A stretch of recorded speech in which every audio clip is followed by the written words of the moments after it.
Estás por entrar a una nueva dimensión. Un lugar donde se rompen las fibras del tiempo. Donde la imaginación leva anclas y se adentra en los mares de la memoria. Estás a punto de abordar el barco de humo.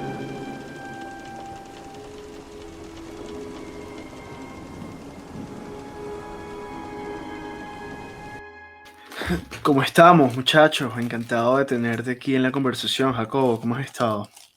Bien, bien, oye, un gusto escucharlo, de verdad, una alegría estar por estos lados. ¿Qué tal sus días? ¿Cómo estás, Jacobo? Vamos a hacerle una pequeño intro a Jacob. Jacobo Villalobos, escritor, ha publicado 2 libros de cuentos, Maravillosos. ¿no? 26 humillados, He publicado intrusos, así dos libros de cuentos, 26 humillados, intrusos y espero que próximamente armados, armados, Ah, muy bien, muy bien, muy bien. por libros de con fuego. armados, eso mismo, con libros del fuego.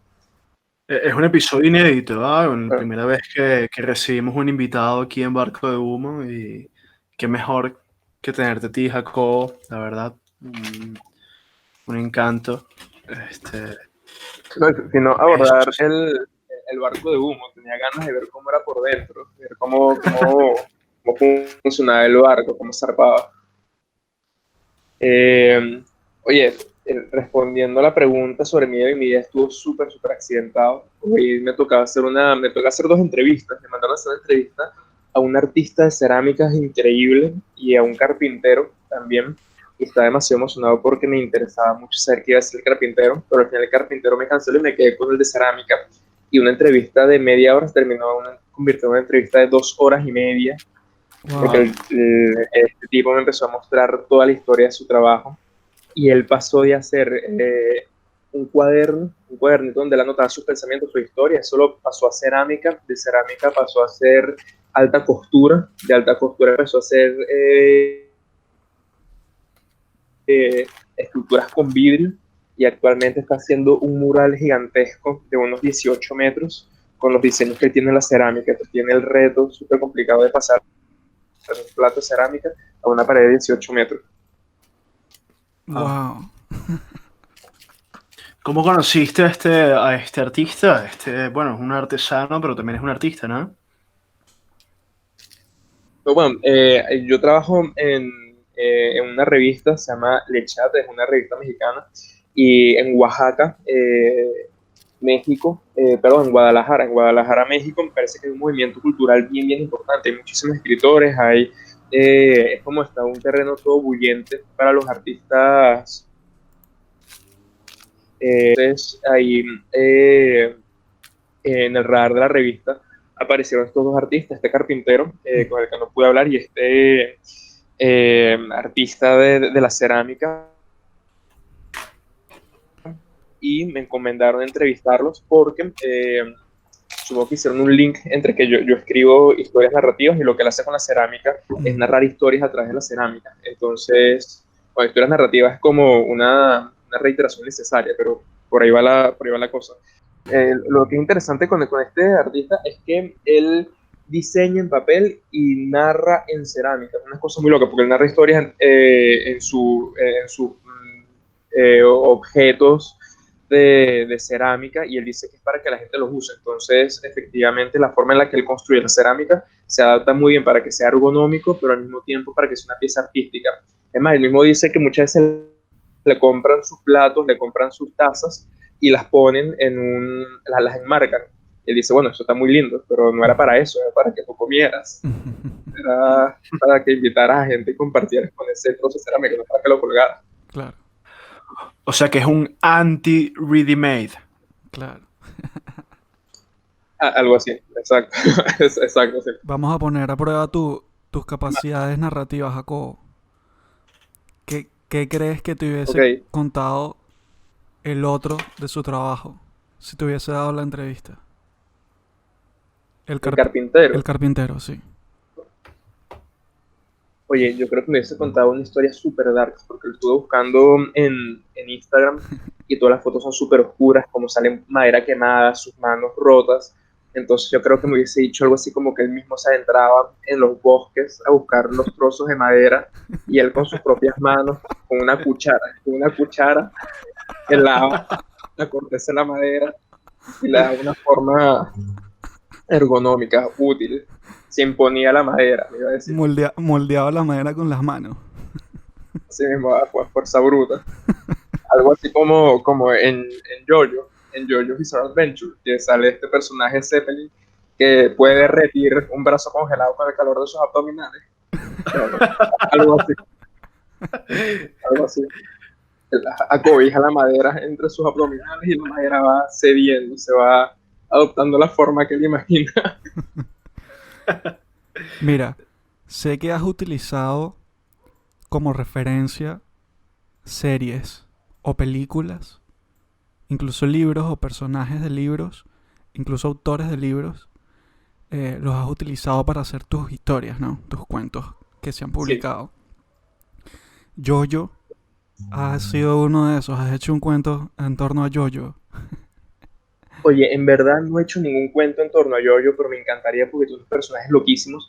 Pero el problema con Jojo es que los personajes no tienen ningún tipo de reglas. Es decir, te inician diciendo que este personaje puede, no sé, paralizar el tiempo en el primer episodio, pero en el episodio 3 el tipo se puede estirar. Entonces estira los... Y 5 episodios más adelante resulta que no tiene ningún tipo de poder.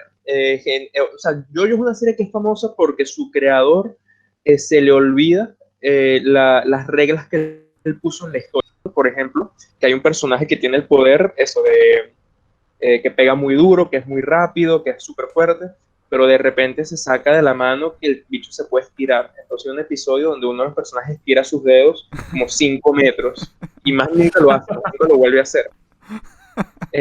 Entonces, oye, hacer un cuento sobre Jojo está bien, bien difícil porque es una locura. Podría ser cualquier cosa, ¿no? Tendría que ser como demasiado fanfiction. Exacto, puede ser demasiadas cosas. Porque además JoJo's Bizarre Adventure es un poco satírico, ¿no? Viene a ser un poco en respuesta a varias series canónicas del género shonen, especialmente, creo yo, es una sátira respecto de... ¿cómo es que se llama esta gran serie donde el protagonista es básicamente Sylvester Stallone, pero en un mundo distópico? Hokuto no Ken, ¿cierto? Hokuto no Ken, sí. Sí, tiene algo de ese humor de burlarse de estas series shonen clásicas, pero al mismo tiempo creo que tiene genuina demencia de su creador, porque el creador, cuando lo entrevistan, él no hace ningún tipo de referencia a que se esté burlando, él se toma completamente en serio su obra, y cuando le preguntan qué ocurrió en tal escena, donde todo se fue básicamente a la mierda, porque no se pasó por... o sea, olvidó todas las reglas que él había puesto. Él sencillamente dice como, bueno, esto es una obra de ficción, yo tengo el derecho a hacer lo que yo quiera. Entonces, él se toma muy en serio lo que está haciendo, y no es que diga que se está burlando, es que sencillamente, de hecho, está la broma de que es que él se olvida, que él se olvida de las reglas que él pone, entonces la historia termina en un lugar completamente distinto en la cual había iniciado, porque él sencillamente se olvidó de cosas que había hecho anteriormente, y cuando llega como, bueno, lástima, que el lector rellene los vacíos. Verga, yo te juro que yo pensaba que el tipo realmente estaba haciendo como un esfuerzo por como romper la barrera de lo ridículo. ¿Sabes? Como que cada episodio, cada nuevo arco, cada nuevo personaje era como un intento intencionado de ser absolutamente inesperado, ¿sabes? Bueno, tiene algo de eso, pero creo que es como la estética kitsch, como una estética kitsch, pero llevado a sus últimas consecuencias. Porque incluso el diseño de los personajes es súper atorrante, es súper chocante. Tienes un estudiante de 15 años que mide 2,5 metros y el tamaño de los pectorales, cada uno es el tamaño de mi cabeza. Eso agarra toda esta estética súper chocante, súper de mal gusto, y llevarlo a sus últimas consecuencias para que sea cool. Entonces termina convirtiéndose como una obra pop, con muchas referencias a revistas de moda, muchas referencias a artistas norteamericanos como David Bowie, Prince. Ujú. De hecho, casi todos los nombres de los stands, de las criaturas que salen en, en esta historia, a una u otra forma referencia a la cultura pop o a la época dorada del rock y el heavy metal occidental. Ujú. Y de hecho, algo que yo nunca le voy a perdonar al creador o que no me parece para nada ingenioso, o sea, la serie puede ser una maravilla, uno la disfruta un montón, pero creo que hubiese sido mucho más ingenioso que los poderes de estas criaturas estuviesen relacionadas de alguna forma con el nombre que los inspiró. Mm. De hecho, el único que creo que tiene una relación así es el personaje Rolling Stone, que es literalmente una piedra que rueda. Entonces es lo único que he visto que efectivamente lo relaciona. Mm. Claro, es decir, más allá de ser un tributo, porque al final hablamos de parodia, pero es también un tributo, dentro de esta arbitrariedad del autor dirías que hay muchas cosas gratuitas, que hay mucho Fox symbolism, ¿sabes? Que hay muchas cosas que entran sencillamente porque 100%. se ven cool, pero es parte de la identidad de la serie, ¿verdad? Es como, vale, sí es satírico, pero además quiero hacer un shonen que sea súper cool dentro del género. Voy a explotar estos arquetipos, como el del niño de 15 años que está súper yuca, está súper papeado para atender a la secundaria, pero el tipo es un superhéroe. De manera que pueda recordar, como dice Carlos, que rompe un poco como con este pacto ficcional, como con esta cuarta pared, pero que aún así nos haga comprar la estética, nos haga comprar el paquete completo. Eso tiene algo, sí, que creo que puedo jugar algo con eso porque es tomar el lugar seguro en el cual todos quizás de niños, por ejemplo, Dragon Ball. Dragon Ball es una serie con la cual todo el mundo se puede sentir reconfortado, primero porque sabe que el bueno siempre va a ganar y porque el bueno se identifica muy claro. Bueno, es el que se ve bien, es el que está bien diseñado, es el que tiene las transformaciones más estéticas. Y porque la muerte no importa. Básicamente, Goku ha muerto como 5 veces y a él no le importa. Sencillamente no le hace caso No, a que y esté muerto. a un muerto puede hacer cosas o pueden ser revividos, ¿sabes? La muerte no importa, entonces también es como, también aporta esa sensación de comodidad. Claro, pero en JoJo Claro, hay un por par de supuesto, muertes súper trágicas, ¿no? Claro, tiene, o sea, sí, juegan con esa muerte, pero la muerte ahí, a mi manera de ver, no se siente tan trágica como una pérdida irreparable, sino es más bien, sino que funciona como un impulso para el protagonista. Es como si el autor se diese cuenta de que es un final demasiado fácil, porque nada pareciera que fuese obstaculizar al protagonista en su camino, porque de entrada ya lo ha diseñado excesivamente poderoso. Entonces necesita agregarle drama, necesita agregarle alguna situación límite, así que termina por eliminar algunos de los personajes. En casi todas las series de JoJo, o sea, en las temporadas, en los arcos de JoJo, el JoJo amigo fallece, y muchas veces fallece en situaciones completamente absurdas. Pero es eso, porque el protagonista necesita como ese impulso que va a hacer que rompa toda su bondad y termine de agredir al villano.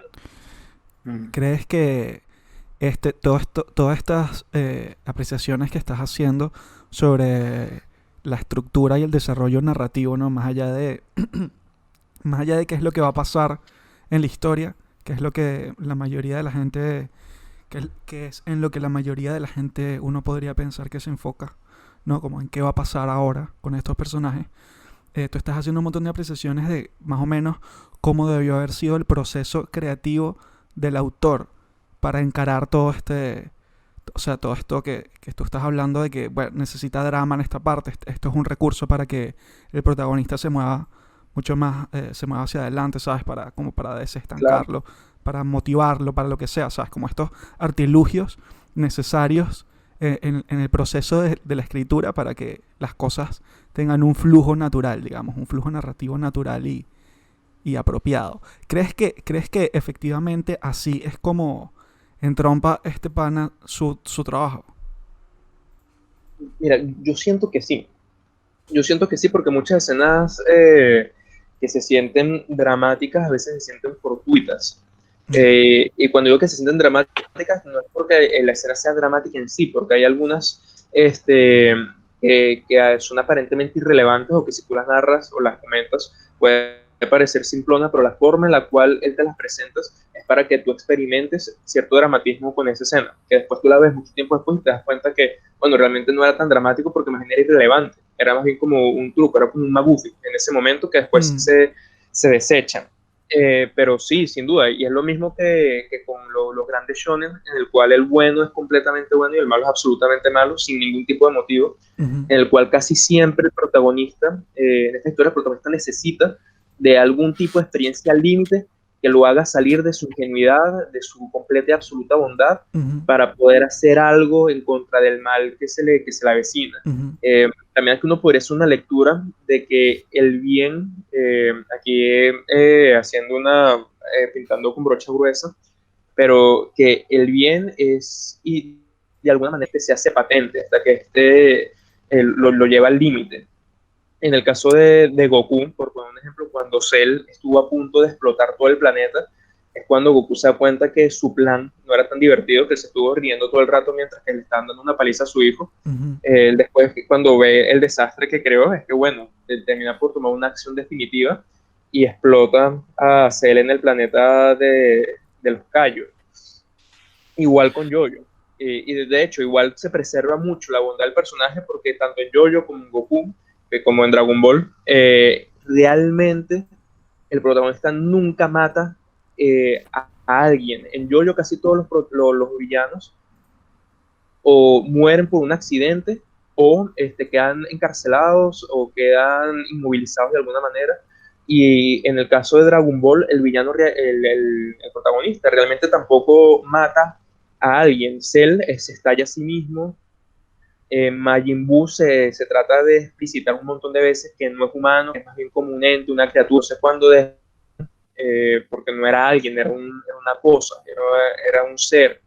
Y muchas veces también se vuelven buenos, gracias a Y él. muchas veces también se vuelven buenos, exacto. Exactamente, cuando al de final coñazo limpio. Goku, eso lo rectifican, lo reformatean a coñazo. Me Pero encanta además esta idea de Dragon Ball en la cual los villanos o los antagonistas de las primeras temporadas terminan cediendo ante cualesquiera que sean las motivaciones de Goku, sencillamente porque están lo suficientemente asustados de que los revienten a coñazos, de que dicen, bueno, vamos a colaborar con este carajo. O sea, difícilmente nos vamos a conseguir a alguien más peligroso que él. Son sus bitches, weón. sí, Tienen que hacer lo que les mande, weón.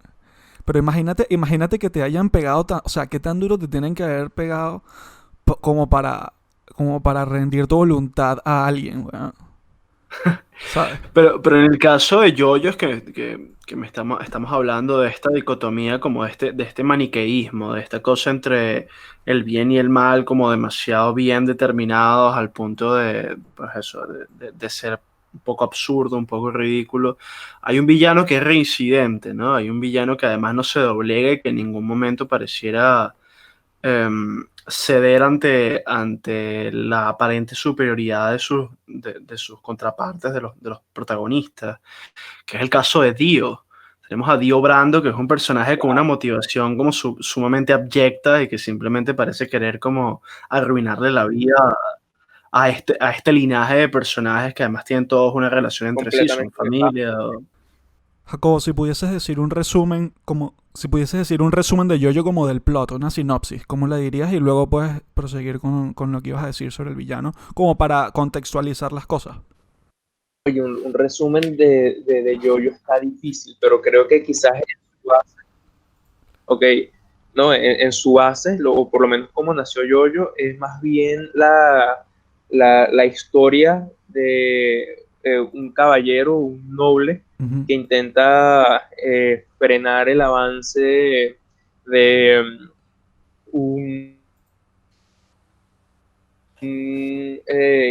impostor, diríamos que un impostor, porque Dio, que es el villano de la serie, el villano recurrente, como dice Manuel, es un personaje que se hace pasar por un caballero y a través de esa postura de benefactor empieza a pervertir cualquier tipo de institución o cualquier tipo de institución moral, cualquier tipo de instancia social, y el protagonista, el linaje de los Joestar, que es un linaje de caballeros de pura cepa, intentan desenmascararlo como el villano que es Ujú. y detenerlo. Entonces, creo que por lo menos en su raíz, yo pudo haber iniciado como esta historia. Y además mezcla con la idea de un Van Helsing contra un vampiro, Mm. que es lo que ocurre en la primera y la segunda temporada. Entonces, que creo que va por ahí. Sin embargo, como suele ocurrir con las creaciones niponas, termina en un sitio completamente distinto del cual inició. Ujú.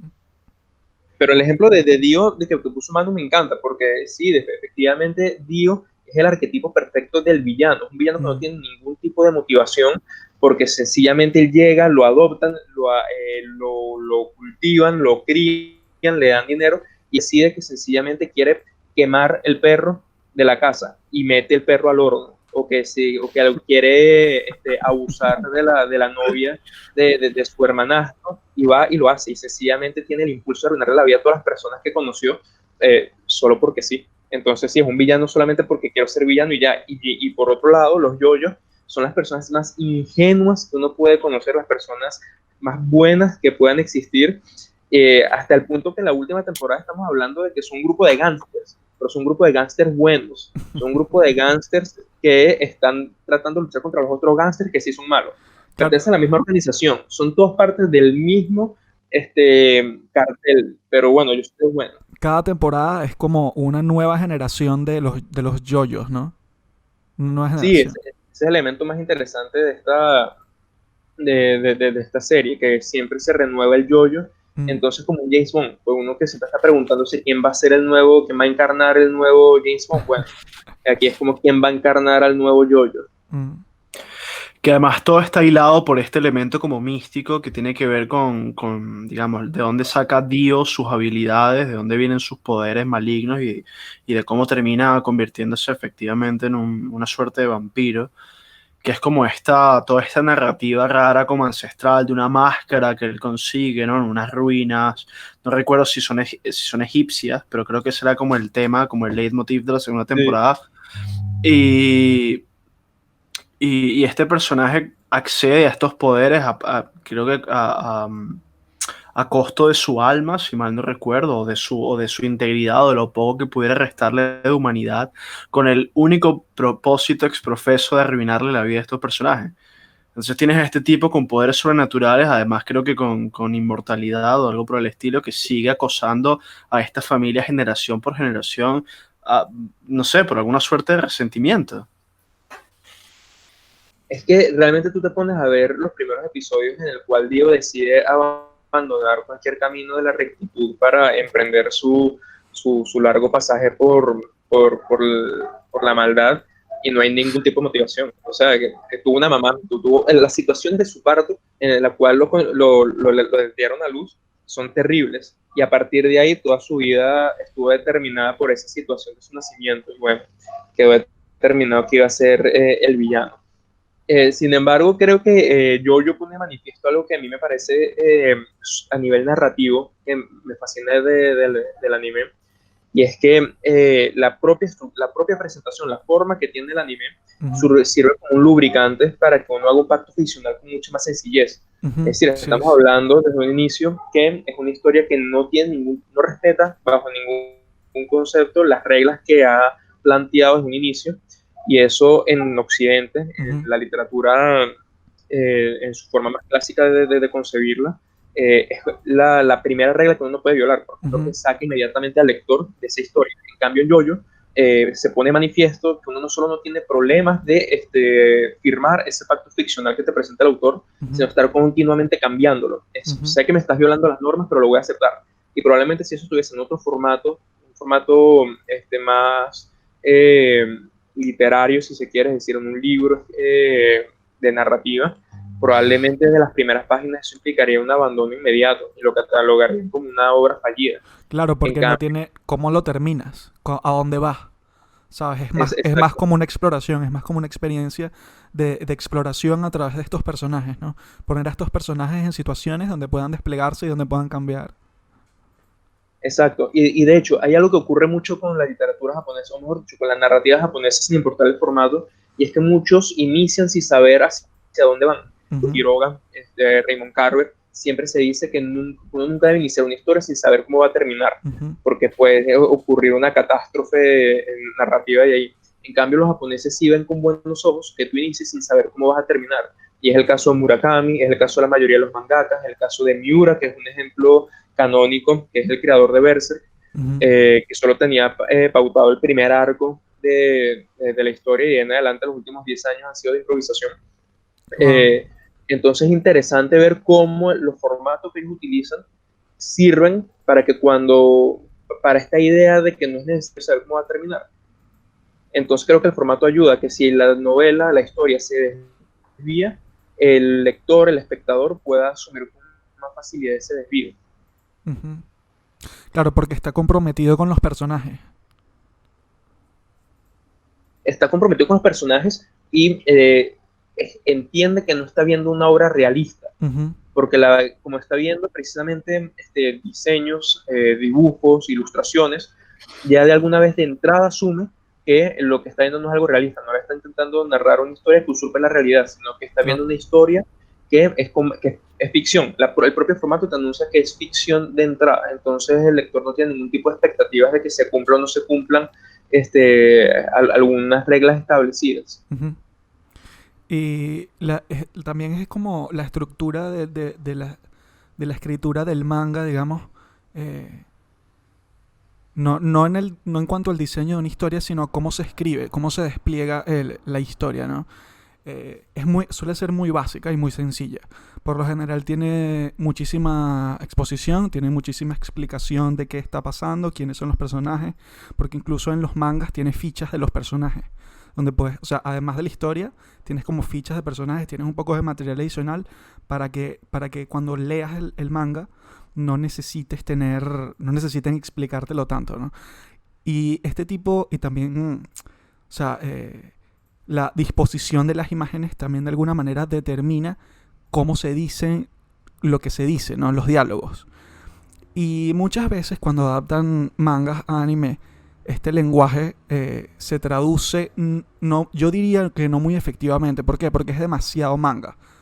O sea, es como que si el anime estuviese de alguna manera replicando la narrativa de, del manga, cuando por ser un medio audiovisual podrían llevarlo mucho más allá. Por supuesto, y de hecho podemos tener una analogía muy similar cuando se intenta llevar un anime a una película de personajes reales, a una producción filmográfica Sí, estándar. Uno lo puede ver con la película de Fullmetal Alchemist, que es una porquería, es desastrosa, y la película de Death Note, que de hecho me ujú, acuerdo que la vi en tu casa, Carlos, sí, y eso fue una experiencia terrible, terrible lo que hicieron terrible lo que le hicieron a mi muchacho, lo masacraron.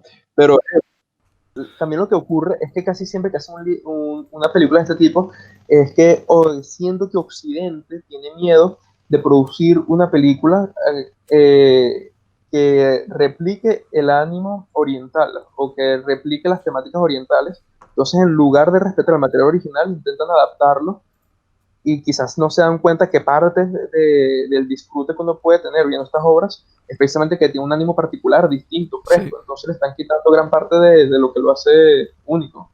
sí.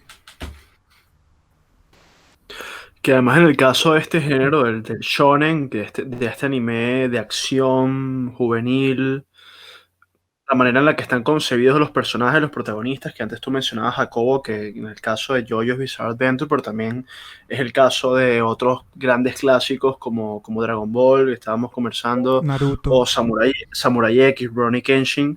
Los protagonistas siempre son estos personajes como muy naif, muy Ujú, inocentes, muy bondadosos, que por lo general, digamos, la motivación que pudiesen tener en común eh, puede ser la de hacer el bien, la de, digamos, ser altruistas en alguna ujú, medida, pero que por lo general son personajes con un potencial de asombramiento infinito, tienen un remanente de asombro infinito. Son personajes que no es que sean pasivos respecto de la historia, pero siempre están reaccionando a esto que viene, a la ujú. maldad o a estos challenges, a estos retos que se le presentan.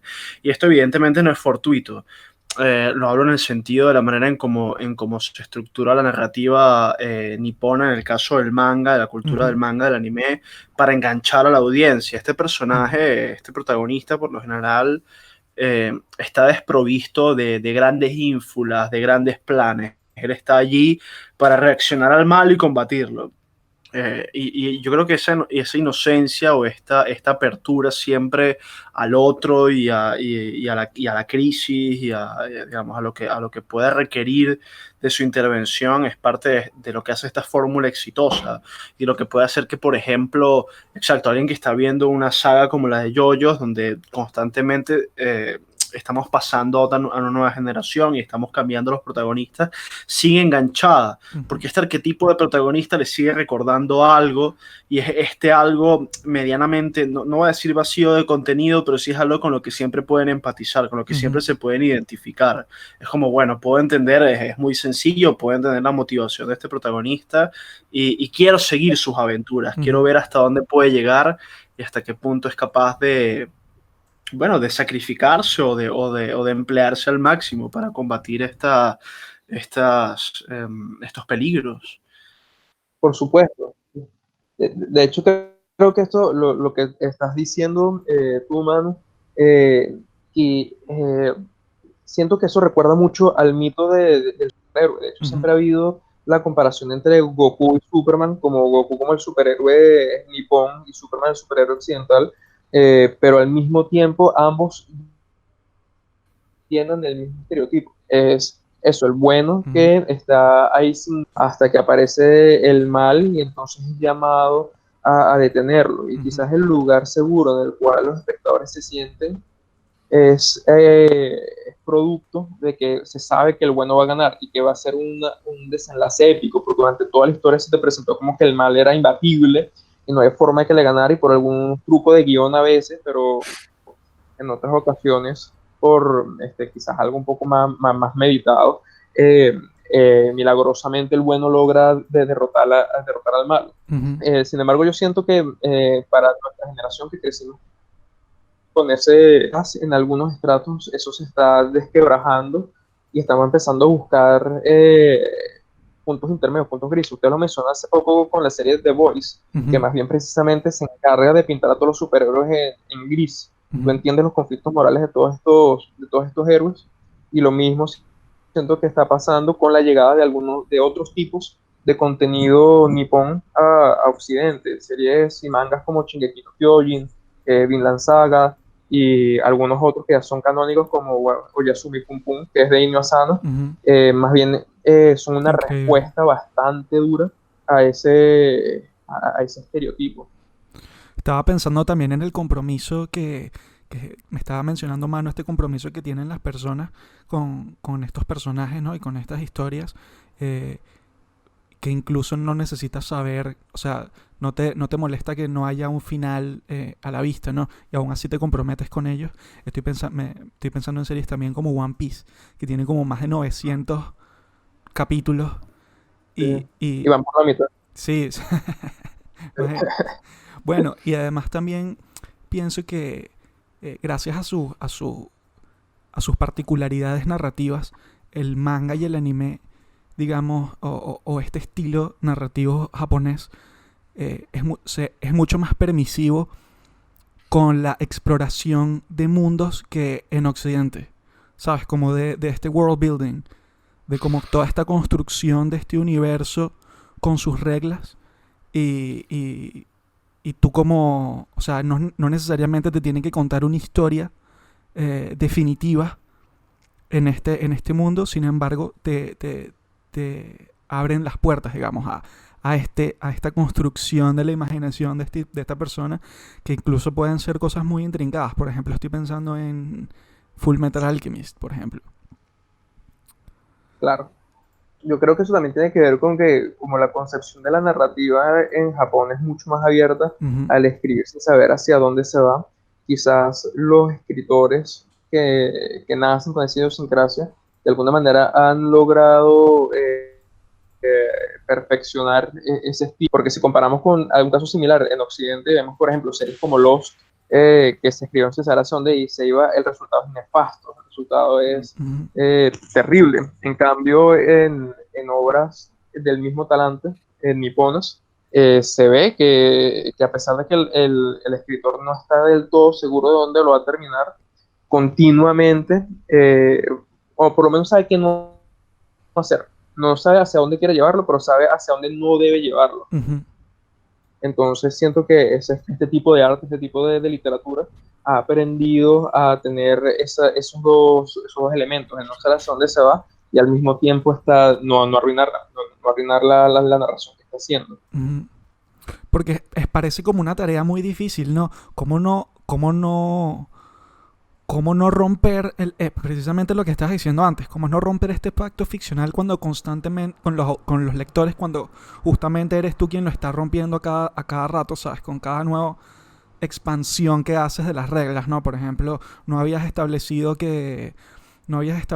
antes que, por ejemplo, con lo que pasó ahorita con Star Wars, que en la última de Star Wars no habías establecido, todo el mundo tuvo este problema con que ahora, Los poderes del no, que ahora sí, que ahora Rey podía curar con la fuerza, ¿sabes?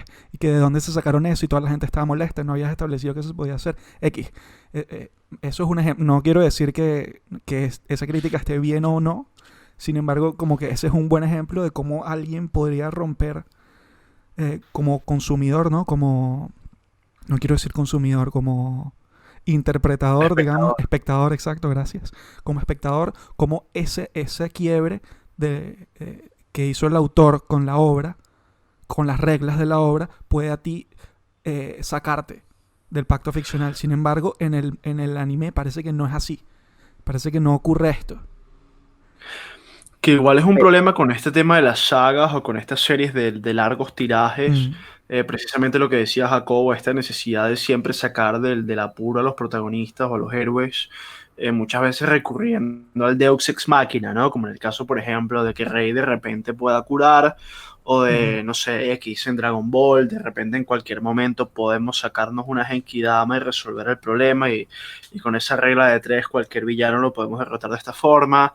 O por ejemplo en Naruto, este tema de que, bueno, tenemos que empezar a recurrir cada vez de más transformaciones y de más, qué sé yo, poderes extraordinarios, porque para poder alargar la serie, porque es lo que quiere el espectador, que es lo que decías Ujú. tú, Carlos, para poder continuar con esta narrativa tenemos que sacar cada vez más villanos, y siempre hay Ujú. alguien tras bambalinas, como en el caso de Star Wars también, que tienen que recurrir en última instancia a traer de vuelta al emperador, a Darth Sidious. Ujú. A algunas personas esto le parece tedioso, le parece como que excesivo, ¿no? Es decir, bueno, me gusta que esta serie se prolongue, estoy lo suficientemente enganchado como para querer seguir siendo consumidor o espectador de estas aventuras, pero hasta qué punto lo aceptamos, hasta qué punto no decimos, bueno, esto ya es demasiado, ¿no? Ya se le fue un poco de las manos. Sí. Sí, yo creo que ahí el punto está un poco más difícil de trazar porque cuando tú miras al pasado de esa serie, tú dices, bueno, ya he aceptado tanta basura que por qué no aceptaría esta ahora. Entonces, se monta en Claro. este carro que bueno, voy a recibir cualquier cosa que me lance, lo voy a aceptar. Claro. Pero también ocurre algo muy raro porque probablemente aquí estoy ensayando una respuesta, que estoy hablando sin ningún tipo de fundamento, pero yo creo que esa forma de ver la narrativa y que al final pueda ser exitoso es porque a diferencia de los escritores o por lo menos los escritores usuales en los que uno pueda interactuar cotidianamente, los escritores asiáticos de manga usualmente encomiendan toda su vida a la obra que están haciendo. Ujú. Miura inició escribiendo Versace a sus 18 y ya me parece que supera los 40 años de edad y sigue trabajando en Berserk. Ujú. Oda, que es Wow. el de One Piece, él literalmente vive para One Piece. Él publica todavía un nuevo capítulo semanalmente y es Mierda. una locura, es una locura. Él tiene alrededor de, ¿qué te digo? ¿Cuántos años? 20, 20 debe años. 20 años publicando un nuevo volumen semanalmente, sin pausa y no se siente para nada cansado, dice que quiere seguir, es para lo cual él vive. Qué arrecho. Incluso tenías otros casos, por ejemplo, el escritor de Hunter x Hunter, Togashi, él más bien se siente sumamente avergonzado de que no pudo terminar Hunter x Hunter, y las últimas noticias, bueno, y unas noticias tuvo de él que él en su Twitter ponía como, me estoy muriendo, me estoy arrastrando al baño, y mi vida no sirve para nada, pero voy a terminar Hunter x Hunter. Entonces, eso es una encomienda, se encomiendan totalmente. Y bueno, y el creador de Shingeki no Kyojin, no hay una entrevista en la que él no salga diciendo que lamenta muchísimo sus dibujos, que es uno de los mangas bestsellers de Japón, y él continuamente está completa y absolutamente avergonzado de que sus dibujos no son tan buenos como él quisiera. Entonces eso, se toma muy, muy en serio su trabajo. Wow. Sí, ¿no? Claro, porque es la pregunta de cómo sacias este apetito, ¿no? Este apetito por seguir renovando constantemente las aventuras. O sea, tenemos este referente occidental que es Arthur Conan Doyle con las sagas de Sherlock Holmes y, ¿sabes? El tipo mató al personaje como diciendo, bueno, ya no me puedes pedir más nada, ya está muerto Sherlock Holmes y tuvo que revivirlo, ¿sabes? Sacarse de la manga esta circunstancia toda rebuscada, como no, bueno, no estaba muerto, estaba de parranda. Y yo supongo que estos tipos que están comprometidos con estos mangas sumamente famosos, súper canónicos y ya llevan 500, 600, 800 episodios, están deseando terminar la historia, diciendo, bueno, ¿cómo hago para acabar con esto? Pero al final tienen un montón de compromisos editoriales y también una gran fanaticada detrás que está ahí como pidiendo más. Hey, queremos saber qué pasa ahora, qué es lo que pasa, qué es lo que viene después. Eso es lo que me pregunto, porque no sé si los autores, como tú dijiste, están pendientes de ver cómo terminó esto. O sea, quizás sí algunos, ¿no? Pero imagínate que precisamente el deseo por alargar y alargar y alargar la vaina sea del autor, ¿sabes? Sea como esta exploración que el autor está haciendo de su propio universo, a ver a dónde lo llevan los personajes, ¿sabes? Yo creo que ese puede ser el caso de JoJo's, ¿ah? Me parece Ajá. que podría ser el caso. Es que de hecho eso hizo Araki, él literalmente consumió el mundo, creó un personaje lo suficientemente fuerte como para anular todo el universo, y lo que hizo fue que creó otro mundo. Dijo, bueno, esto se va a llamar igualito, esto no tiene nada que ver con el universo anterior, pero voy a reciclar los nombres y nada, yo voy a seguir haciendo yo. O sea, como que se dio cuenta que había ruinas del universo y que no podía seguir, pero se sacó debajo de la manga como, pero el universo renació, vamos a agarrarlo desde acá. Es algo así como el episodio de 31 minutos, cuando está este vidente y les dice que el mundo se va a acabar, todos tienen miedo que no se va a acabar y venden sus propiedades, Claro. se quedan sin casa, todos en la calle, y de repente el vidente dice, bueno, ya se acabó el Y empezó mundo, otro. pero inició una pesadilla acabado, Buenísimo 31 minutos. Qué gran pieza. Qué gran pieza. Tú sabes que aquí tenemos el debate de si 31 minutos equivale a la Alejo y Valentina de Argentina. Y la verdad es que no sé, porque aquí 31 minutos hace giras, hay eventos en vivo con Claro. los títulos de 31 minutos, y yo creo que Alejo y Valentina se volvió de nicho, como de culto, pero no siguió, yo creo que murió ahí. Sí, no, yo creo que 31 minutos tiene un nicho mucho más grande. Es más, yo me atrevería a compararlo con cosas mucho más mainstream. Tipo, 31 minutos es los Muppets Claro. latinoamericanos. Más falda, quizás. Alejo y Valentina no es para niños. Claro. Bueno, pero hasta el punto que el personaje secundario de 31 minutos todavía viven en la conciencia de uno, calcetín con rombos, man. Calcetín con rombos, man. ¿Cómo olvidarlo? Claro. O las canciones de 31 minutos.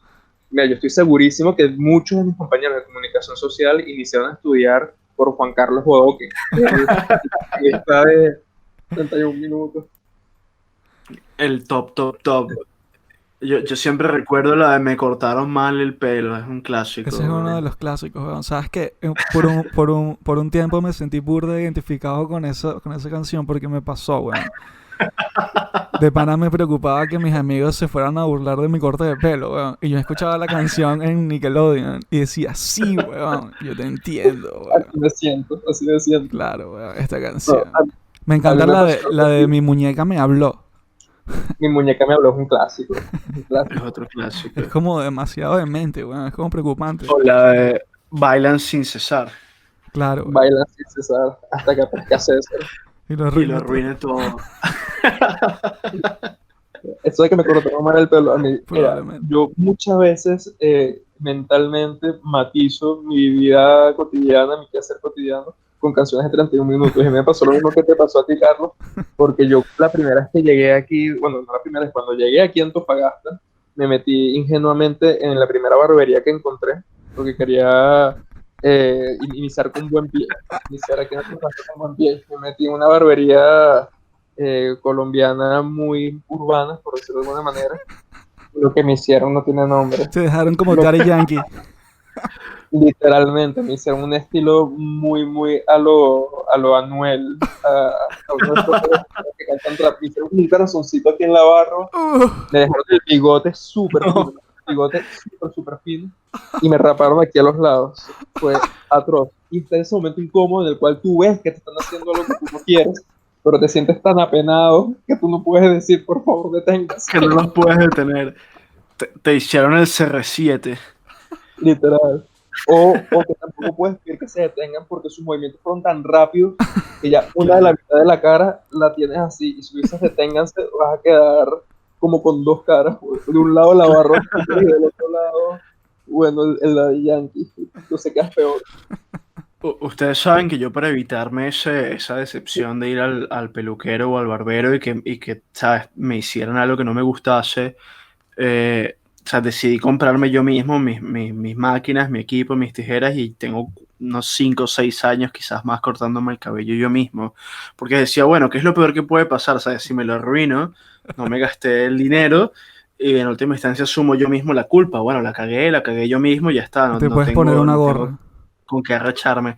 Pero aún así hay momentos en los que se te va de las manos y te cortas tú mismo mal el pelo. Y te tienes que Entonces poner es una gorra. como, no queda sino el estoicismo de asumir la vaina. O sea, yo recuerdo que estando en la universidad hubo una época en la que prácticamente me pasé la máquina, ¿sabes? Que coco pelado, y estuve utilizando gorra como por 3 meses, ¿verdad? ¿De qué era esa gorra? Era una gorra como de Ferrari. Además, exacto, porque yo no uso gorras usualmente, entonces es como, bueno, ¿qué gorra tengo en mi casa? La primera gorra que conseguí era una gorra de la selección española o Una algo gorra así. roja, weón. Una gorra roja súper estridente y no tenía nada que ver con nada, con la ropa que utilizaba y nada, pero bueno, no me la puedo quitar. Este soy yo por los próximos 3 meses. Yo, ya hay memes al respecto, pero creo que hay muchos momentos en los cuales uno ve que le están desgraciando la vida y no hace nada por evitarlo. Hay un meme que me da mucha risa, que es que cuando un introvertido en un restaurante le llevan la comida que no pidió y uno responde, no es lo que quería, pero muchas gracias. Sí, está buenísimo, está buenísimo. Está buenísimo, sí. Yo quería un bistec, pero esta ensalada está deliciosa. Bueno, algo así. De hecho, a mí, mi hermano se burla de mí porque usualmente yo soy ese tipo. Hace poco me acuerdo que pedí unas hamburguesas. Mira, pedí por teléfono 4 hamburguesas y una quesadilla porque íbamos a comer todos. Me dijeron, listo, está en media hora. Ya se habían tardado 1 hora y 40 y me seguían diciendo que no estaban listas las hamburguesas. Entonces decidí apersonarme en el local para ver qué estaba ocurriendo con mi comida. Que me puse la chaqueta molesto, el gorro molesto, y le dije, Gabriel, tú me acompañas, y me fui con mi hermano a ver, y yo estaba botando candela, y cuando llego, la mata de la educación, hola, buenas, ¿cómo está? ¿Cómo están mis hamburguesas? Y me respondieron horrible, me dijeron, no, esa todavía le falta, y yo, bueno, muchas gracias, y me senté a esperar en la silla. Y al final, cuando me dan mi pedido, me dieron 4 hamburguesas, y se les olvidó la quesadilla, y yo, bueno, nada, muchas gracias por la hamburguesa. No. A comer acá. No, Jacobo, por favor. Tuviste que haber cancelado esa orden y ni salir de tu casa, weón. Increíble.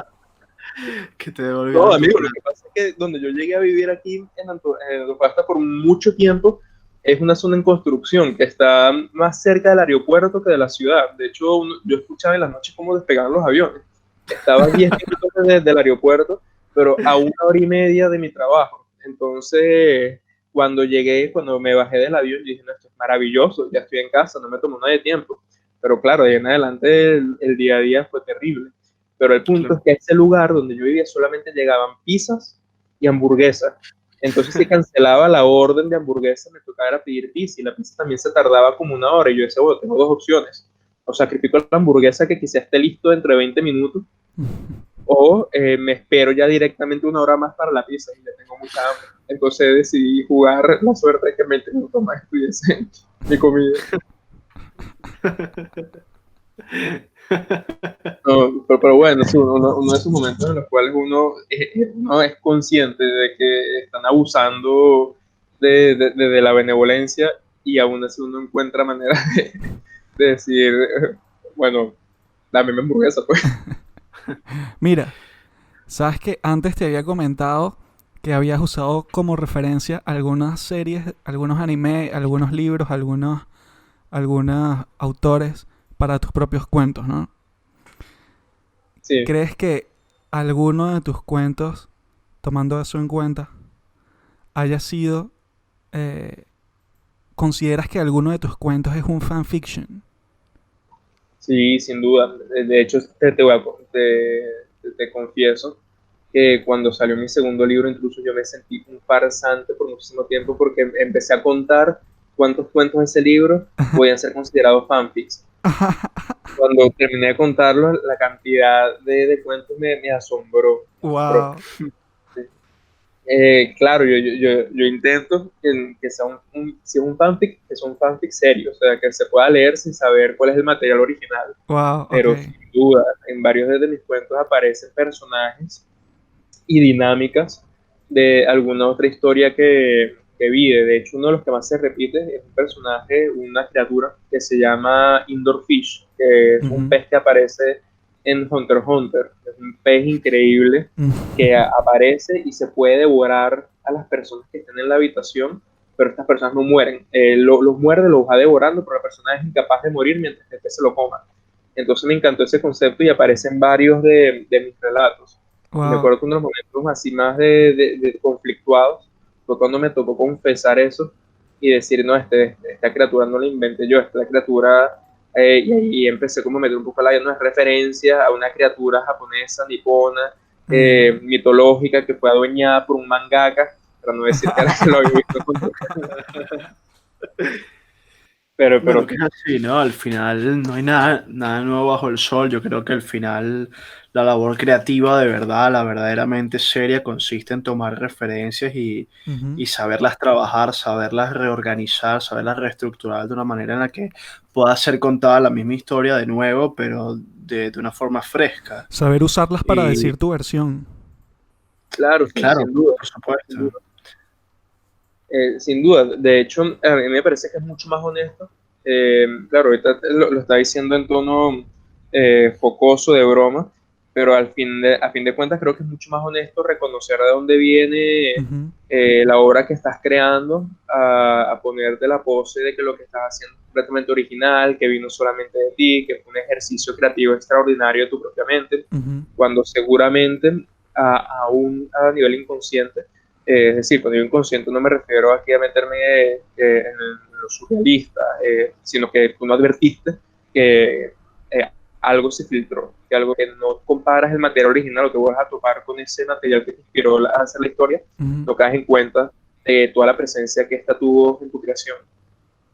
Ujú. Así que eso, yo creo que es mucho más honesto los creadores que están claros de dónde viene su impulso creativo y que lo pueden admitir sin ningún tipo de problemas. Ujú.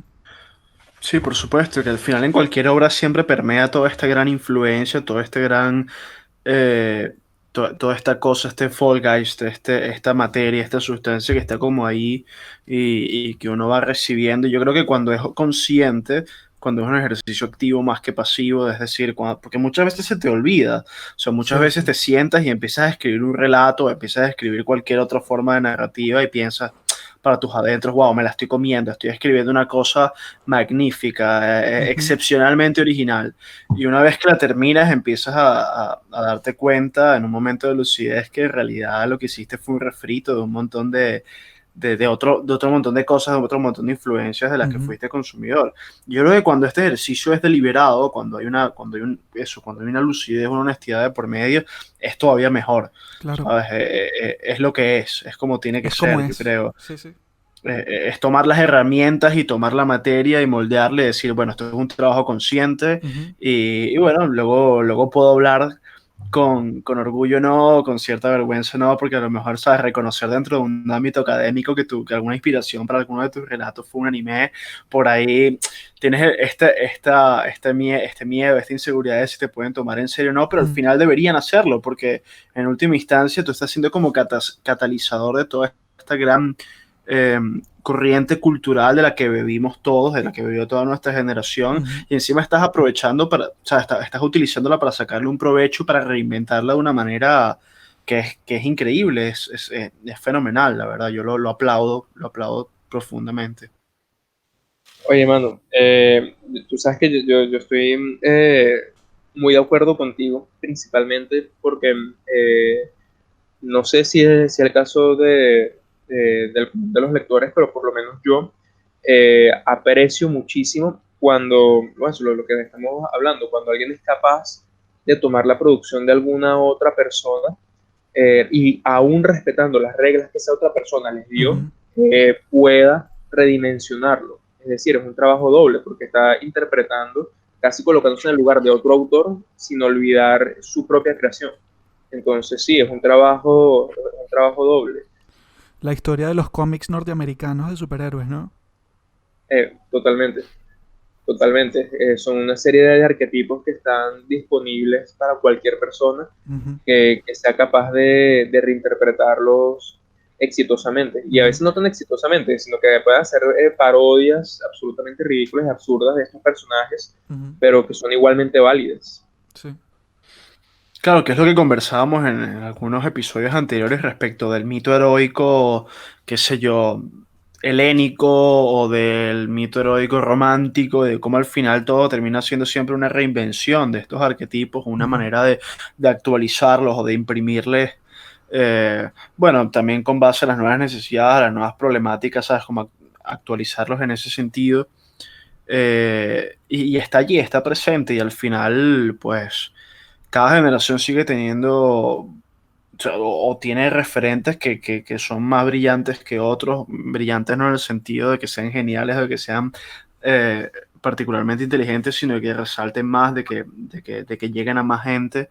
Y yo creo que hay que deslastrarse un poco de esta idea de que hay referentes más o menos legítimos que otros. Yo creo que al final la legitimidad viene precisamente por el impacto, por la huella que dejan. Hace un rato hablábamos sobre cómo las canciones de 31 minutos quedaron allí como grabadas en fuego en nuestra memoria y cómo tenemos todos estos referentes presentes, nada más con mencionar algunos detalles o empezar la canción la podemos reproducir en nuestra cabeza. Y como eso hay muchas otras cosas, ¿sabes? Y en este podcast hemos hablado muchísimo de videojuegos, hemos hablado de eso, estamos hablando ahora de series de anime, pero hemos hablado de otras piezas ficcionales que nos influencian y que están allí presentes. Y yo creo que ser capaz de recolectar todo eso y convertirte como en el bardo, saber convertir esto en tu poesía para ser un bardo de la nueva era, perdón, tiene muchísimo mérito. Y es una labor que insisto, es increíble, tiene muchísimo, muchísimo valor. Y que es inevitable, weón, ¿sabes? Porque, o sea, ¿qué otras cosas? O sea, ahora que estábamos hablando de las referencias y de cómo la producción artística no es sino resultado de nuestras referencias, ¿no? De toda nuestra historia, básicamente. ¿Qué otra cosa vamos a producir sino el resultado de nuestra historia, de nuestra formación creativa? ¿Sabes? Porque evidentemente cada generación tiene una formación creativa particular. Pasa que la de nosotros quizás fue claro, evidentemente esto incrementó con el paso del tiempo, pero nosotros fuimos yo creo que la primera generación, digamos, que creció con un acceso al internet acorde a nuestro crecimiento, digamos. ¿No? No sé, Claro. ¿a qué edad tuvieron acceso ustedes a internet por primera vez? ¿Recuerdan? No sé la exacta, pero sí sé que me parece que yo estaba en primaria, todavía estaba en una preprimaria ya finalizando cuando fui consciente de que podía usar esta herramienta, pero sí, sigue siendo muy niño. A mí me llegó un poco más tarde, pero de todas maneras este tránsito entre la era analógica y la era digital Ujú, nos dejó igual otras, no sé, otras grandes influencias en este mismo registro de lo que es los medios de comunicación masivos o lo que es una influencia, una cosa que se vuelve viral ujú, y que de repente permea, pues, no solo en una sociedad, sino es una cuestión, un fenómeno global, ujú. eh, Exacto. digamos, permea en todas las edades, especialmente, bueno, en los jóvenes, en los niños, en los preadolescentes. Y nosotros tuvimos el fenómeno, pues, de los videojuegos, Y de, poco como de antes lo japonés, ¿sabes? de los japoneses, el tema del anime, o sea, yo recuerdo que siendo un niño, teniendo 10 11 años, o sea, podías ver anime por lo menos en 5 o 6 canales diferentes o más, de los cuales por lo menos 3 o 4 eran nacionales. Sí, total.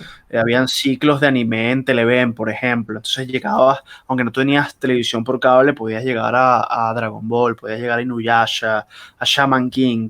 Y esto fue un fenómeno global. Ujú, Esto pasa en toda Latinoamérica simultáneamente, esto pasa en Estados Unidos, esto pasa en Europa también. ujú.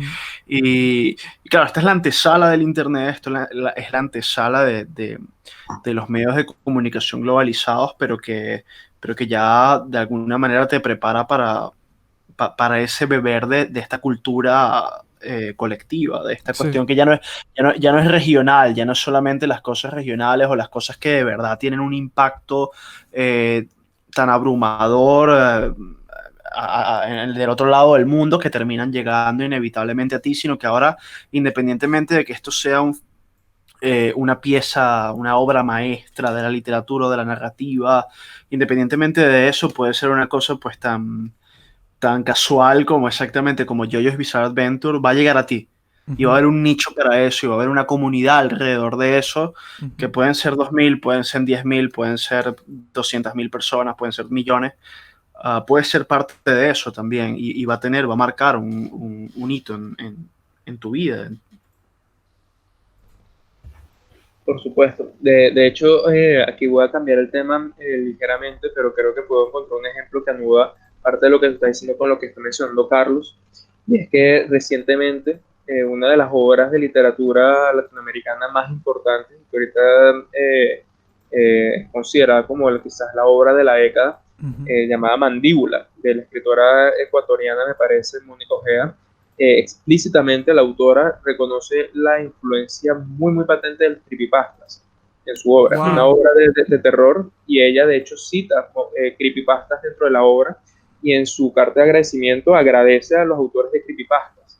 Y el creepypasta es eso, una historia de terror improvisada, bueno, más o menos improvisada, Anónima. eh, anónima además, que aparece en la red. Ujú, Entonces eso es reconocer una fuente completamente antiacadémica, completamente fuera de lo que uno comprendería como el canon ujú, de lo que es la literatura y reconocerla como una fuente bastante viable para producir una obra de esta envergadura, ujú. que además también es de terror. Entonces, sí, es interesante cómo nuestra generación quizás echando mano a estas herramientas que tenemos a nuestro alcance, tiene la oportunidad de desacralizar ciertos elementos para producir una obra que puede ser, increíble, de una importancia bárbara, y que si nos mantenemos en el conservadurismo, con el prurito de respetar ciertas lindes, no se puede llegar a esto. Y en la misma línea, me parece en este aspecto de reconocer de dónde viene la fuente de inspiración, creo que han sido las historias de terror las que más se han dado la tarea de reconocer dónde viene la fuente. Es decir, ahorita intento recordar y me parece que casi todas las historias de terror, dentro de la propia historia, hacen referencia a espíritus japoneses, como en el caso de Ring, o en el caso de La Maldición. Ujú, Ahorita se me olvidó el nombre en japonés, pero también otras obras de terror norteamericanas siempre hacen referencias a leyendas urbanas, hacen referencia a libros que en verdad existieron, como puede ser el Necronomicon, ujú. bueno, entre comillas que existieron, sino que son parte de la cultura popular. Entonces quizás son las obras de terror las que se han dado la tarea de reconocer dónde viene la fuente y de construir un universo eh, con mucho menos pretensiones de una originalidad eh, que es más bien una pose, Ujú. Claro, más impostada. bien un ejercicio. Y esas son las referencias que tenemos aquí en el barco de humo.